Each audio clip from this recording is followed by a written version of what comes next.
रामभो, तुम कह को खाली पीली भगवान रामचंद्र की तरह बातें करते हो। मैं बोलता हूँ अपने को बोनस देने का उनका बिल्कुल इरादा नहीं है। वो साला मैनेजर, उसके सामने बोनस की बात करो तो काटने को आता है। मैं बोलता हूँ इसका जवाब देना पड़ेगा अपने को हड़ताल करनी पड़ेगी। ठहरो ठहरो, कैसी बात करते हो गणपत? हम मजदूरों के हर सवाल का जवाब हड़ताल ही है क्या? इन चलती हुई मशीनों को बंद कर दें। बिल्कुल, अपनी मांगे हासिल करने के लिए हम ये तरीका अपनाना ही पड़ेगा। बहुत घटिया और बेहुदा तरीका है। किसके खिलाफ हड़ताल करोगे? मैनेजर के खिलाफ? वो होता कौन है? इस मिल का मालिक है। वो भी हमारी तरह तनख्वाह पाने वाला मुलाजिम है। फर्क सिर्फ इतना है कि हम खाकी कपड़े पहनते हैं और वो सूट पहनता है। हाँ बाबा बरोबर है, लेकिन तुम्हारा वो सूट वाला बात करते रहे इतना भाव काहे को खाता है? इसलिए कि वो मिल मालिक का रिश्तेदार है और रिश्तेदार ही मजदूर और मालिक के बीच में रिश्ता बिगाड़ने की कोशिश करते हैं। एक आध दिन में फैक्ट्री की मालकिन हिंदुस्तान वापस लौट रही हैं। हम अपनी मांगे और जरूरतें उनके सामने पेश करेंगे। घुसना मोटी, घुस। आया फादर। हिलना नहीं मोटी, हिलना नहीं। मैं समझता हूँ 8:30 बज गए, चल जल्दी उठ। अरे सोने दो फादर, वो क्या है कि रात को मजदूरों के साथ मीटिंग थी कंपनी में, उसमें मैं बहुत लेट हो गया मैं। हाँ वो मुझे मालूम है, लेकिन मैं समझता हूँ 9 बजे जहाज आता है। कौन सा जहाज? जिसके घर में हम रहते हैं, जिसके स्वर्गीय पिता की फैक्ट्री में तू मैनेजर है, तेरे दूर के चाचा की बेटी और मेरे दूर के रिश्ते की भांजी आज वो बरसों बाद अमेरिका से लौट रही है। तुझे जरा भी फिक्र नहीं उसकी? आप नीचे जाके बैठो ना, मुझे तैयार होना है।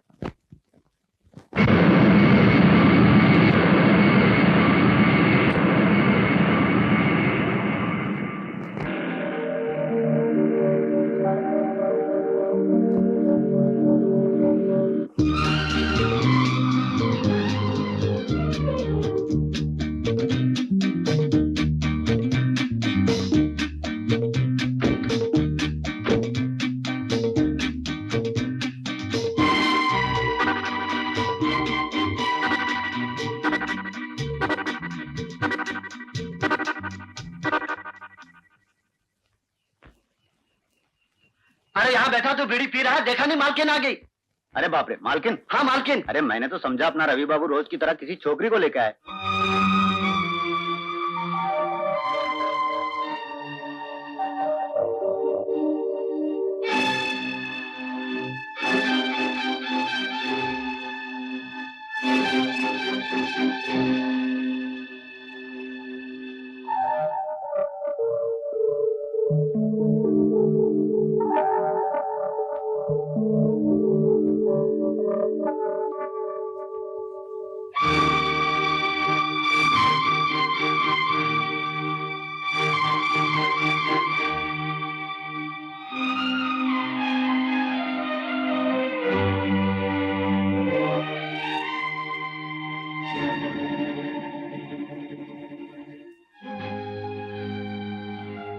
आइए।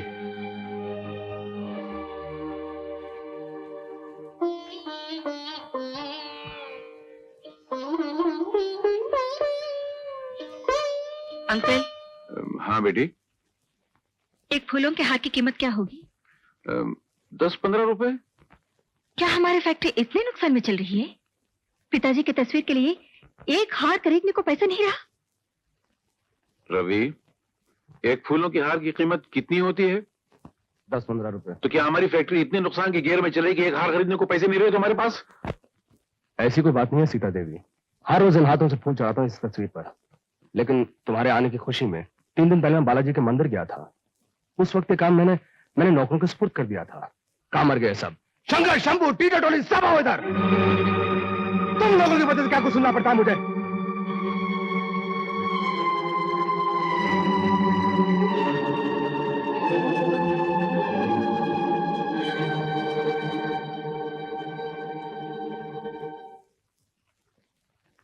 अंकल। हाँ बेटी। मुझे ये गंदगी बिल्कुल पसंद नहीं है। मुझे इस घर में साफ सफाई और डिसिप्लिन चाहिए।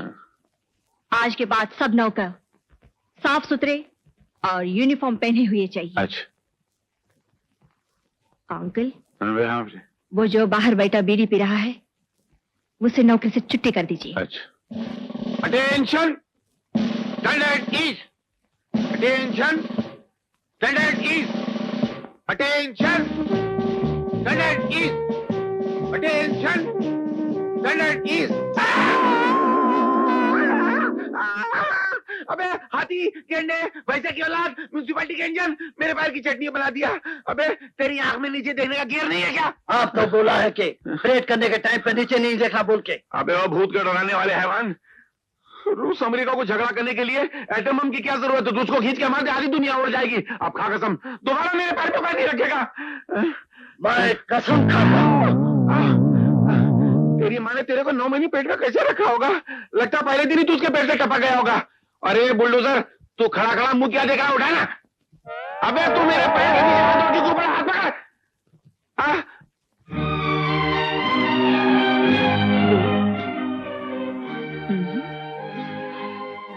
Very good. अंकल कहाँ है? मैं पूछती हूँ अंकल कहाँ है? बदतमीजों, मैं तुम लोगों से बात कर रही हूँ और तुम लोग खामोश क्यों खड़े हो? हमसे कहा गया है कि आप जब आए तो हम अपना मुंह बंद रखें, अपना मुंह बंद अबे रखें। खच्चर की औलादो, मैंने खामोश रहने को कहा है, सवाल का जवाब देने को मना थोड़ी किया है। तुम लोग के दिमाग का गेर है या टूट के बाहर गिर गया है? तुम हंस क्यों रही हो? अंकल, ये यूनिफॉर्म क्यों पहन रखा है? बेटी, तुमने कहा था ना घर के सभी लोगों को यूनिफॉर्म पहनना चाहिए, तो मैंने भी पहन लिया। ओहो, मेरा मतलब था घर के नौकरों को पहनना चाहिए। जाइए यूनिफॉर्म चेंज करके आइए। क्यों, मुझे नौकरी से निकाल दिया? छे, कैसे बातें करते हैं अंकल? आप नौकर थोड़ी हैं, आप तो मालिक हैं। जाइए कपड़े चेंज करके आइए। बेटी, ये अच्छा दिखता है। मैंने सुबह आईने में देखा तो मेरे को ऐसा लगा मेरे को नजर लग जाएगी, तो मैंने फौरन काला टीका लगा लिया। अंकल ज्यादा मत हंसाइए, ये तो नौकरों के कपड़े हैं। आपको तो हमेशा सूट पहनना चाहिए। सूट? नहीं नहीं, सूट मुझे सूट नहीं करता है, मेरा गियर बदल जाता है उसमें। इसमें शर्म की क्या बात है? जब भी मैं मीटिंग या कॉन्फ्रेंस में जाऊंगी तो आप मेरे साथ आएंगे, और वो भी सूट पहनकर। मैं अंगूठा छाप वहां के क्या करूंगा? रवि आएगा ना तुम्हारे साथ? वो तो आएगा, लेकिन आपको भी साथ में चलना पड़ेगा। जाइए। क्यों राम बाबू, मालकिन को माला पहनाने जा रहे हो? जाओ जाओ, तुम लोग उसके गले में माला पहनाओ और वो तुम्हारे गले में फांसी का फंदा पहनाएगा। मैडम, यस, फैक्ट्री के मजदूर आपसे मिलने आए हैं। उनसे कहो मैं अभी आती हूँ। जी अच्छा।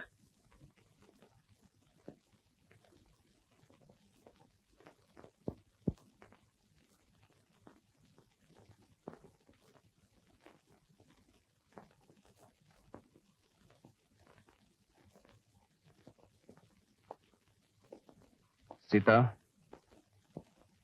मैं तुम्हारे पिता को कभी भुला नहीं सकता। उनके एहसानों तले मेरा रोम रोम दबा हुआ है। तुम उनकी बेटी हो, तुम्हारे दिल में जो उनके लिए प्यार है उसे भी कोई मिटा नहीं सकता। लेकिन आज जो मैं बात तुम्हें बताने जा रहा हूं वो तुम्हें शायद नहीं मालूम। ना ही तुम्हारे पिता बीमार थे और ना ही उनकी उम्र इतनी ज्यादा हो गई थी कि उनका साया हम लोगों के सर से इतनी जल्दी से उठ जाता। ये मजदूर जो बाहर खड़े हैं वही तुम्हारे पिता की मौत के कारण है। तुम्हारे पिताजी ने इन मजदूरों के लिए क्या कुछ नहीं किया। उन्हें नौकरों की तरह नहीं, बच्चों की तरह रखा। उनकी जरा सी तकलीफ पिताजी उनके घर पे पहुंचाया करते थे। लेकिन इन मजदूरों ने तुम्हारे पिताजी को बहुत तंग किया। तनख्वाह, इंश्योरेंस, बोनस, दिवाली का खर्चा, होली का खर्चा, इतना सब करने के बावजूद भी इन्होंने तुम्हारे पिताजी को हड़ताल की धमकी दी। गाड़ी के आगे लेट गए, घेराव किया, गालियां दी, मुर्दाबाद के नारे लगाए। अंकल एक जज्बाती इंसान थे, उनसे सदा बर्दाश्त न हुआ और उनको दिल के दौरे पड़ने लगे।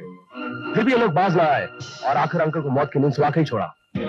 ये मजदूर लोग समझते हैं कि जिस घर में हम रहते हैं, जिन गाड़ियों में हम बैठते हैं, जो खाना हम खाते हैं, वो उनके खून पसीने की कमाई है जो सिर्फ उनको मिलनी चाहिए। और मालिक जो उनको पगार देता है, बोनस मंगाया करता, जो भी देता है, वो समझता है कि धरकर देता है। क्योंकि मशीनों का जो बटन है वो मजदूरों के हाथ में।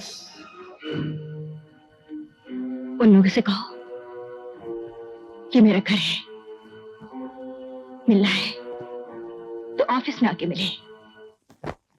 मालकिन बहुत बिजी है, इस वक्त किसी से मिल नहीं सकते। मालकिन बरसों के बाद हिंदुस्तान लौटी हैं, इसलिए हार पहनाकर उनका स्वागत करना चाहते हैं। उन्हें इस 2 टके के हार की कोई जरूरत नहीं है। Now don't waste my time, please go. Thank you.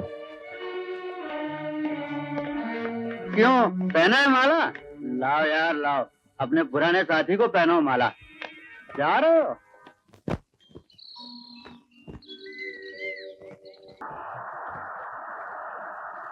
वाह, बहुत अच्छा गाते हैं आप। शुक्रिया। बस यही कुछ गुनगुना लिया करता हूँ। ये कविता किसकी लिखी हुई है? ऐसे ही जब दिल पर कोई बात असर कर जाती है तो कुछ उल्टा सीधा लिख लिया करता हूँ। मतलब आपने लिखी है? बहुत अच्छा लिखते हैं आप और गाते भी अच्छे हैं। लगता है आपको संगीत से बहुत लगाव है। कौन है जिसे संगीत से लगाव नहीं होगा? मैं पूछ सकता हूँ कि आप कौन है? बस यूं समझ लीजिए कि मैं संगीत की पुजारी हूँ। और आप? मेरे बारे में यूं कह लीजिए कि मैं संगीत के पुजारियों का पुजारी। आप यहाँ हर सुबह आते हैं? जी, अक्सर आया करता हूँ। आपके गीत का बहुत बहुत शुक्रिया। Bye bye.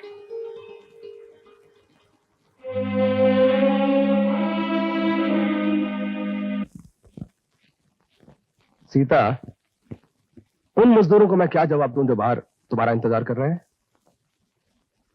मिस्टर रवि, या आप यहाँ मैनेजर हैं या और ये फैक्ट्री के मालिक का ऑफिस है। जी। Mind your manners. अब I am sorry madam, I am extremely sorry madam. आज तक मैंने आपको दूसरे रूप में देखा है, आज पहली मर्तबा मैंने आपको मालिक की कुर्सी पे बैठे हुए देखा है। अब आइंदा ऐसी गलती नहीं होगी। आई am extremely sorry madam. That's all right. Madam, आज आप दिन भर ऑफिस के कामों में बिजी रहेंगी, तो मैं उन मजदूरों को क्या जवाब दूं जो आपसे मिलना चाहते हैं? वही पुराने घिसे पीटे सवालात पूछकर आपके लिए दर्दसर बनना चाहते हैं। अब मैडम, क्या ये ठीक रहेगा कि अगर मैं उनसे ये कह दूं कि आज आप ऑडिटर और अपने लीगल एडवाइजर से मिल रही हैं, इसलिए आपका उनसे मिलना नामुमकिन रहेगा? हाँ। Thank you madam. आज उनसे मिलना नामुमकिन है? सिर्फ आज ही नहीं, तुम सब लोगों का हर एक दिन का मिलना उनसे नामुमकिन है। उनका कहना है कि ऐसी कौन सी बात है जो तुम सब लोग मिलकर उनसे कहना चाहते हो।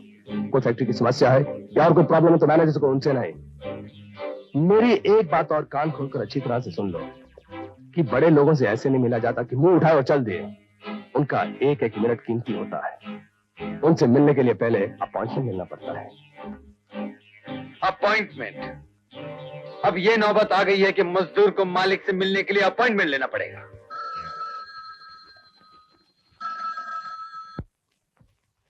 हेलो, क्या मैं सीता देवी से बात कर सकता हूँ? स्पीकिंग। नमस्ते, मैं आपकी फैक्ट्री की मजदूर यूनियन का लीडर बोल रहा हूँ। यस। हमसे कहा गया है कि आपसे मिलना हो तो पहले अपॉइंटमेंट लेना जरूरी है। Of course. तो मैंने आपको उसी अपॉइंटमेंट के सिलसिले में फोन किया है कि आप मुलाकात के लिए कौन सा वक्त दे सकती हैं। अभी मुझे पता नहीं, बाद में मालूम कर लीजिएगा। बाद में यानी कब मैडम? इस अपॉइंटमेंट के लिए जो अपॉइंटमेंट लेना होगा, उस अपॉइंटमेंट के लिए कब फोन करूं ये तो बता दीजिए। Shut up. तुम्हें बात करने की तमीज है या नहीं? जी नहीं, हम मजदूरों के पास तमीज कहां से आ सकती है? हमारी तमीज तो हमारे पसीने के साथ बहकर मशीनों में पिस जाती है। तमीज तो सिर्फ आप जैसों के पास होती है, क्योंकि air condition car, air condition घर और एयर कंडीशन ऑफिस में बैठती है ना, पसीना बहने नहीं पाता और तमीज खत्म होने नहीं पाती। तुम्हें कुछ होश है?